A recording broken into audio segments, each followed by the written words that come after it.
भारतीय लोक सण साजरे करण्यात फार अग्रभागी आहेतच, पण आपल्या भारतीयांना अभिमान व्हावा असे काही राष्ट्रीय सणही आपण साजरे करतो. यांपैकी एक म्हणजे प्रजासत्ताक दिन.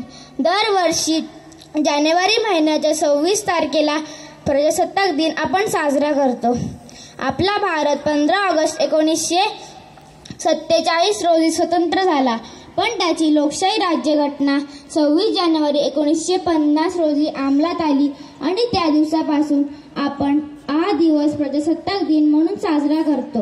घटना म्हणजे भारताचे संविधान किंवा कायदा आहे. डॉक्टर बाबासाहेब आंबेडकर यांना राज्यघटनेचे शिल्पकार म्हणतात.